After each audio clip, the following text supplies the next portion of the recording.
की सूरत हाल के पेश नज़र SSP मलीर काशिफ आफ्ताब अहमद अब्बासी मुतहर्रिक हो गए। उन्होंने मलीर पुलिस को स्नैप चेकिंग की हिदायत करते हुए तमाम SHOs को पाबंद किया कि वो रोड पर निकल कर खुद स्नैप चेकिंग करें ताकि अवाम को तहफ़्फ़ुज़ का एहसास हो। इस हवाले से मज़ीद बताएंगे अली बुलेरी अपनी इस रिपोर्ट में। कराची शहर के अंदर जहां स्ट्रीट क्राइम की वारदातों में इजाफा है, वहां पर जो है मंशियात फरोश भी हैं और जो असले के सप्लायर भी हैं, वो इन्हीं सड़कों से गुजरते हैं, इन्हीं रोडों से गुजरते हैं। मलीर पुलिस इस वक्त रोडों पर मौजूद है, SHOs रोडों पर मौजूद है, SDPOs रोडों पर मौजूद है।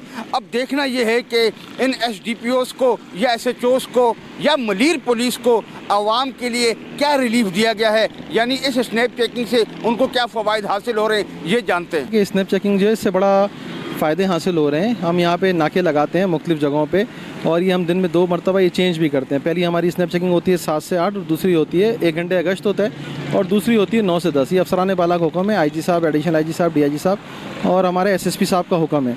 उनके हुक्म में अमल करते हुए हम नेशनल हाईवे और अंदर के रोड्स पे हम लोग स्पेशली हम नेशनल हाईवे में हम नाका लगाते हैं। इससे क्या होता है कि जो लोग आ रहे हैं तो हम उनको स्पेशली जो प्रॉपर कराची से बाहर से लोग आ रहे हैं तो उनको प्रॉपरली चेक कर रहे होते हैं। इन्हीं में से हमें बहुत सी मंशियात भी बाज़ दफ़ा मिल जाती है, असला भी बरामद हो जाता है। जो कराची से लोग बाहर से असला लेके आ रहे हैं, मंशियात लेके आ रहे हैं, तो उस पर हम काबू पाने के लिए बहुत ये अहम है, ये ज़रूरी है कि आप इसको इस तरह कवर करें। जब से ये स्नैप चेकिंग या नाकाबंदी SP साहब के हुक्म से, DIG साहब के हुक्म से, बाला अफसरान के हुक्म से हम दो थाने मिल के कर रहे हैं, सब डिवीजन मिल के कर रहे हैं, कभी यहाँ कर रहे हैं, कभी जाके शराफी कोर्ट की हदूद में कर रहे हैं। तो आपको कुछ नज़र नहीं आया कि इस ईद पे बिल्कुल अमन रहा, कोई छीना तानी वाक़यात नहीं हुए, कोई ज़ख्मी नहीं हुआ, कोई लूट मार नहीं हुई। हम तो ये समझते हैं कि फ़ायदा हुआ, आवाम को फ़ायदा हुआ। असल में बात ये सारी कि हमारे SSP साहब जो हैं उन्होंने कुछ हमें टास्क दिए और SSP साहब ने उन टास्कों पे हमें काम करने के लिए बोला है जिस टास्क पे हम काम कर रहे हैं, और क्राइम को हमने ख़त्म करना है और जराइम के ख़िलाफ़ काम करना है। तो दिन रात की हमारी मेहनत है और SSP साहब जो है ना हमें बहुत सपोर्ट करते हैं इस बात में।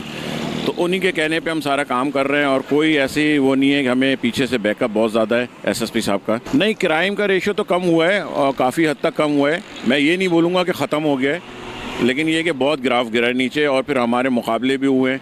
अभी आपने देखा होगा ईद के दूसरे दिन भी हमारा एक मुकाबला हुआ है जिसमें हमने 2 डाकू पकड़े हैं और उनसे मोबाइल फ़ोन छीने में मोबाइल फ़ोन बरामद हुए हैं।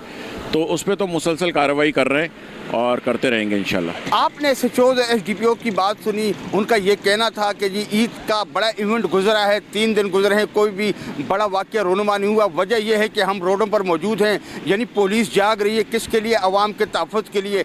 मलीर SSP ने SHOs को पाबंद किया है कि वो दिन और रात के औकात में मुख्तलिफ़ औकात के अंदर रोडों पर मौजूद रहें ताकि आवाम को रिलीफ मिल सके। कैमरामैन रेहान सदीकी के साथ अली बुलेरी, K21 न्यूज़, कराची।